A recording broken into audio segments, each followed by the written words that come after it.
And we will take you live to Washington, D.C. in the USA, where my colleague George Biafre is on standby with the latest on the IMF negotiations.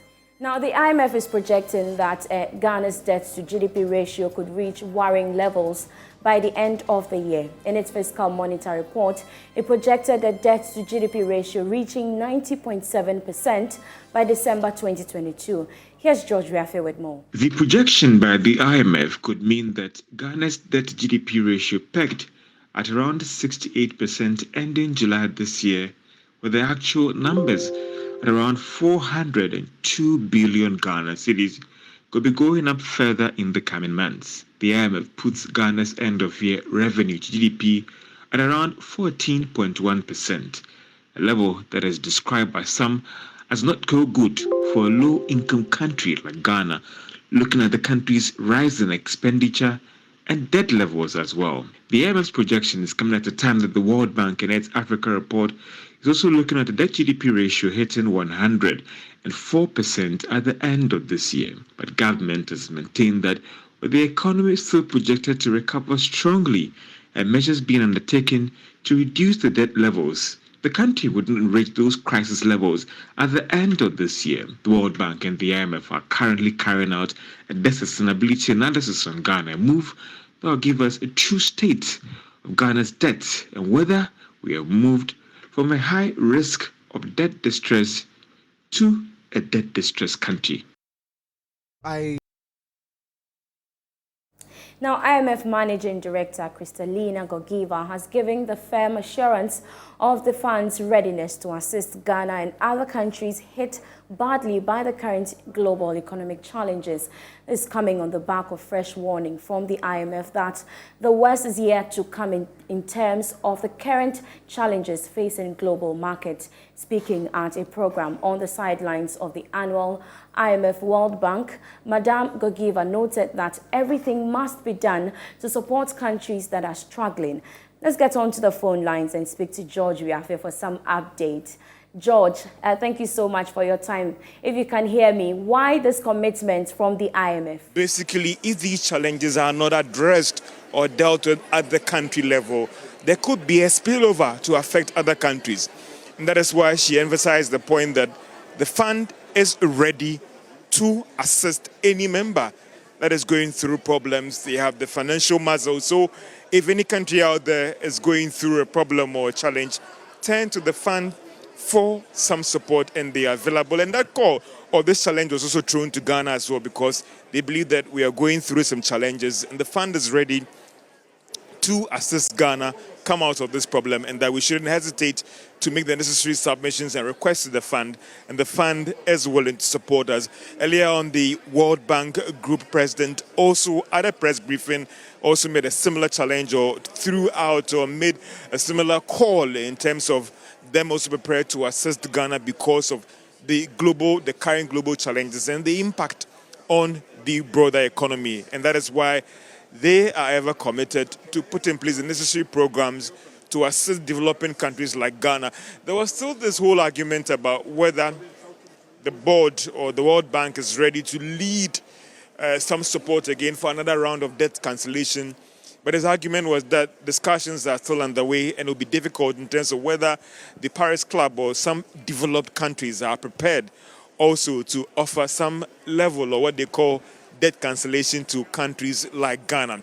On the negotiations with the fund is currently going on, the finance minister is leading the team of government officials to more of a one-on-one engagement with the IMF and even other partners as well in trying to reach a program.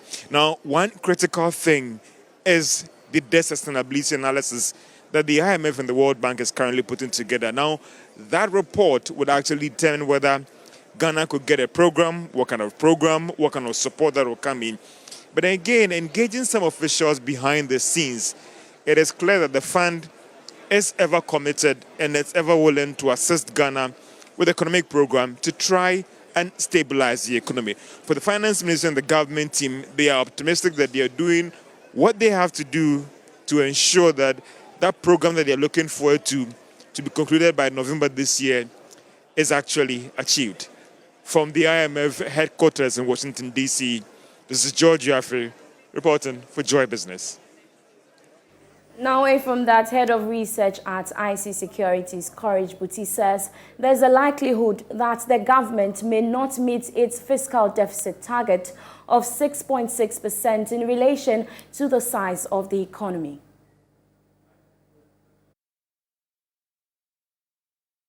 Well, yes, in the views of the IMF, and this is a forecast for end 2021, and 9% or 9.2% appears quite steep in our view, but of course, it tells a bigger story of how very, very likely it is for the government of Ghana to overshoot its own target of 6.6% that is set for themselves this year. So even if you don't get the 9.2% that the IMF is currently forecasting, there's a high risk that the government would exceed the 6.6% target they set for themselves this year. And that's largely based on the fact that at the end of 9 months this year, the deficit outturn was about 6.4% of GDP against a target of 5.0%. So at 9 months, we already exceeded the 9-month target.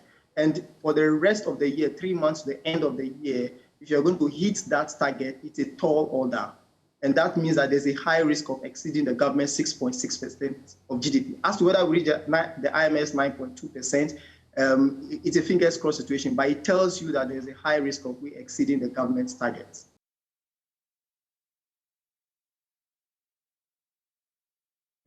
Commenting on the rate of decline of the cedi to the US dollar, Courage Mate indicated that currency instability has the potential of affecting investments negatively. It makes it difficult to sell Ghana out there as an investment destination because every investor, if they are offshore investors or non-resident investors, the key thing they care about is the currency exposure, macroeconomic conditions or stability that they come into. So if your currency is not stable, they're exposed to too much risk that their balance sheet can take. And so it is scary. Now, it appears what is driving the cedi at this point now is gone beyond the fundamentals, the weakening of the economic fundamentals, because we've also seen global investment houses who have also seen the cedi's pace of depreciation as too fast for the kind of situation we have. In fact, I've seen one that thinks that the cedi is about 20% undervalued. So essentially, it comes back to the negative sentiment on the market, a bit of scramble for the US dollar as a safe haven asset.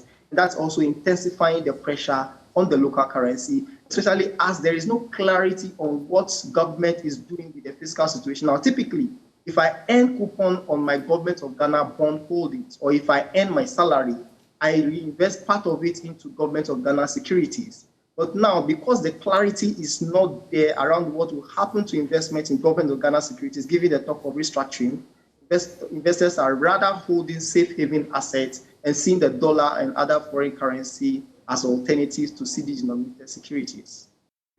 88% of small and medium-scale enterprises across the country do not have international certification to take advantage of the African Continental Free Trade Area. This is according to research findings conducted by CARTS International and GIZ Ghana. Head of research at CARTS International, Isaac Yao Obin, says this will be a barrier to local businesses. He was speaking at the public-private dialogue on the private sector role and participation in the African Continental Free Trade Agreement. The findings is to improve the framework conditions to unlock the potentials of African Continental Free Trade Agreement for small and medium enterprises in Ghana. According to Isaac Obin, head of research at CARTS International, most SMEs lack capacity to reach out to partners across the world. The objectives of the research was to conduct a nationwide assessment about the level of competitiveness and growth readiness of Ghanaian SMEs to participate in the AfCFTA, and also to come out with diagnostic report which will help to develop practical steps in addressing those gaps and challenges, and to advocate for improving the business framework conditions for SMEs. So these are the specific objectives. Let's see, move on. How did we go about our research work? We undertook a desk research. There was a quantitative bit and then a qualitative bit, focus group discussion, and then we sent questionnaires, and then the desk review. In all, we organized 3 focus group discussions in Accra, Kumasi, and Takoradi. On his part, the West African Regional Director for CAT International, Apia Kusi Adumaku, said the SME space need a robust management system. Like it or not, if we do not prepare our SMEs to be able to produce and export, businesses from other countries would also export their goods into our country, and that could also collapse the Ghanaian SMEs. And so we need, as a country, as a government, everybody needs to come on board to ensure that we get a very competitive private sector that will be able to produce at quality goods at what competitive prices. That is how the market should be. We will say that government has done very well across Africa. When you look at government national level preparedness, I think Ghana is number one. About 2 months ago, Ghana launched its AfCFTA implementation strategy. And inside that strategy document details what specifically government, through its various agencies and departments, are doing or will be doing to deepen AfCFTA integration in this country, such that SMEs in Ghana will be able to take advantage. Of course, unfortunately, most of these things also revolves around the broader scheme of the microeconomic indicators. But for the past 3-4 months, we've seen how the tide has turned against Ghana. Small-scale enterprises in particular are being urged to build their capacities to be able to trade effectively and efficiently by the time trading under AfCFTA swings into full gear. The Insurance Brokers Association of Ghana, IBAG, has allayed fears digital products being churned out by insurance companies in recent times could take its members out of business. With advances in digital technologies and the disruption caused by the COVID-19 pandemic have seen today's world of business, including the insurance sector, gone digital. But speaking on Business Live on the topic, insurance brokers and digital innovation, to mark Insurance Brokers Awareness Month, Chief Executive of IBAG, Reverend Jason Atike, said the digital innovation rather seek to enhance the broker business. He joined me on the program together with a member of his outfit's Education and Publicity Committee, William Wood. We do not see insurance companies as threats. Okay. We actually see them as partners, because at the end of the day, the broking space is growing. Now we help sell the products that they sell. And when I say that, we take their products, we customize it. So we even add added value to the product that the insurance companies sell and sell that to the company. The insurance companies, for us, we don't see them as competition, because at the end of the day, we're able to thrive in one space. They will come to us for business, which is the beauty of it. So at the end of the day, you come, it's hand-go-hand come kind of thing. So you also even have a situation where brokers and insurance companies partner together to actually approach clients and actually give them the service that they require. So we honestly don't see them as competition. But don't you think this digitization agenda will take away the human face from like you doing business? Well, no, that's not the case, because we believe that digitalization or digital technologies, basically, these are tools, and they are tools to enhance what we do as humans. So it's difficult to say you are going to get rid of the human. Let's not forget that as far as the insurance broker is concerned, the broker is there to advise. And so these technologies are rather there just to enhance the services of the broker, to help them in their basic or fundamental operations of advising their clients, and not necessarily coming to replace the broker. The Social Security and National Insurance Trust, SSNIT, has assured contributors of protecting their investment. Speaking at the 2022 SSNIT Employers Breakfast meeting, the Director General for the Trust, Dr. John Oforitinkrang, said though the scheme has recorded some negative returns on their portfolios in the past, the Trust is committed to restructuring all non-performance investment to yield the needed benefits. Here's a report. The SSNIT Employers Breakfast meeting is a platform created by SSNIT to strengthen the relationship between the trust and employers. Responding to issues raised about negative returns recorded on some of the trust investments, the Director General of SSNIT, Dr. Ofoetinkrang, said the scheme is committed to restructuring all non-performing investment to yield the needed benefits. He added that a lot of the non-performing investments are legacy assets which may have decreased in value over a long period of time. Well, I want to assure members and clients that we are very much engaged in managing our investment portfolio. Investments go in cycles. When you have a portfolio, some do well and some don't do well. And you restructure them, and then some of them will recover. So we have an investment team that is fully engaged in trying to make sure that non-performing investments are performing. I like to say also that a lot of the investments that you see that may not be doing so well, they are all legacy investments that were done a long time ago. So I just want to put it in context that it is not, the things that you read about is not something that we've recently done. What we are doing is restructuring some of them, those that we can, those that we feel that we are not suited to be a majority shareholder, and we need to invite people who are in that business to come and partner with us. We are doing same.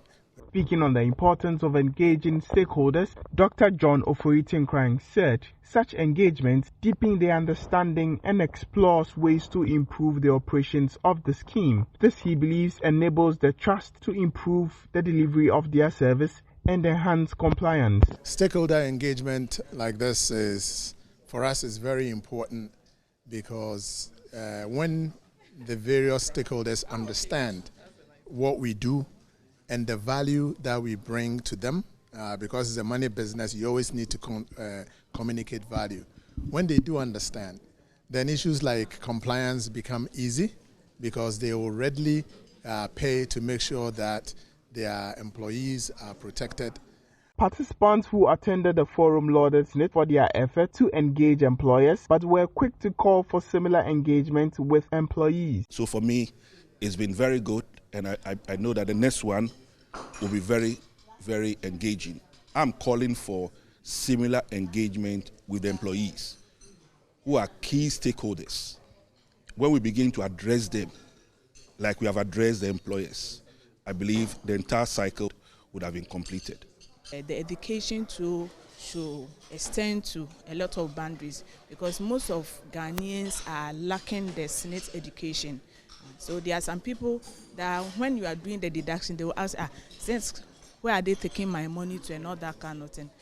They should just come out for us to know much about them so that everybody will just contribute. Organized under the theme Sustainability of the SSNIT scheme, the role of employers, the forum also provided a platform to discuss challenges facing employers concerning the scheme and how they can be resolved. A second meeting is expected to be held in Takoradi later this month. Deputy Chief of Mission at the U.S. Embassy, Nicole Chulik, has said that proper franchising of local businesses is key to the growth of the Ghanaian economy. Speaking on behalf of the U.S. Ambassador at the franchise workshop of the American Chamber of Commerce, she said this would aid businesses in working closely with the extensive market and also expand the local market. Workshop was to address members of the Chamber on how to run a franchise regardless its difficulty. It also touched on contract consideration, intellectual property protection, and building a long-term and sustainable long-distance partnership. Nicole Chelik said partnership could help both countries achieve this goal. And we benefit from the franchise here as he gets to order pizza that he knows from the United States. Franchising offers a unique opportunity for businessmen and women like yourselves and new entrepreneurs in Ghana to learn tested international business practices and management skills.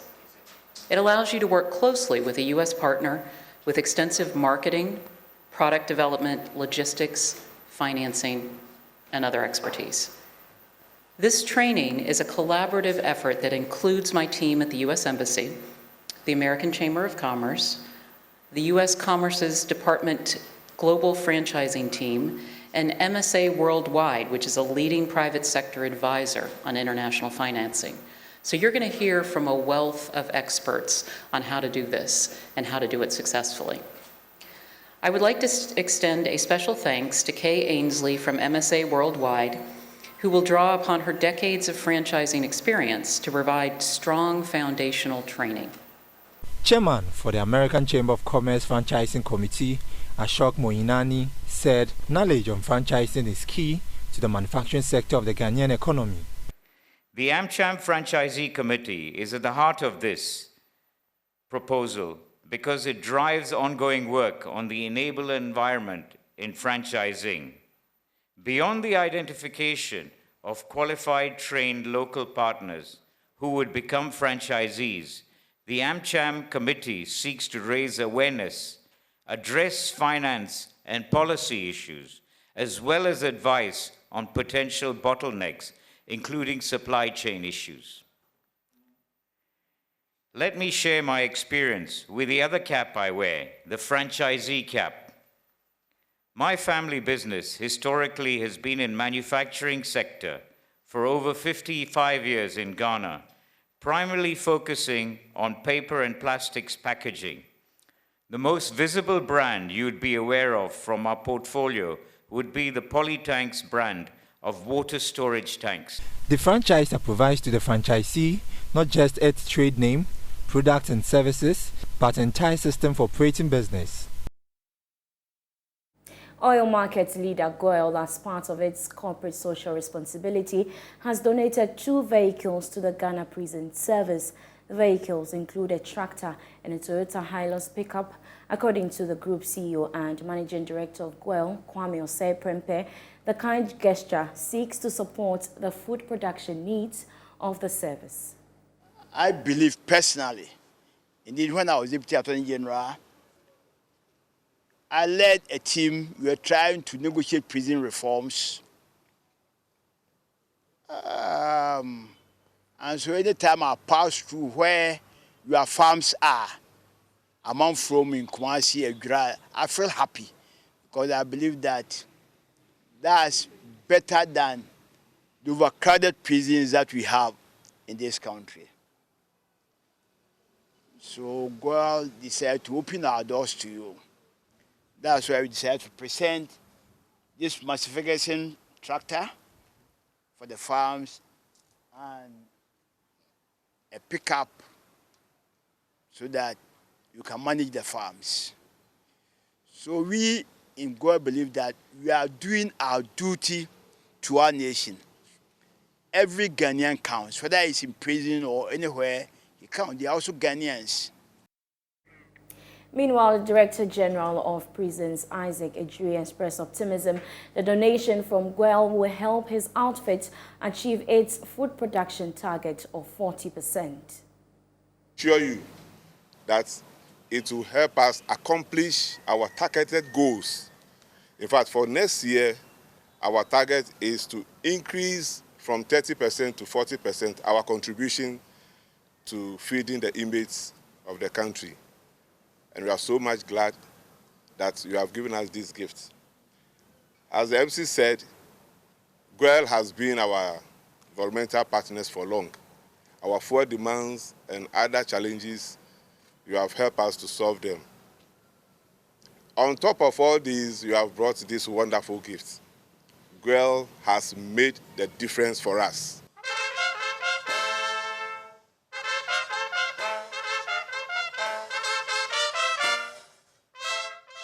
And that's all for Business Tonight. For more business news, do log on to myjoyonline.com/business. My name is Beverly and I leave.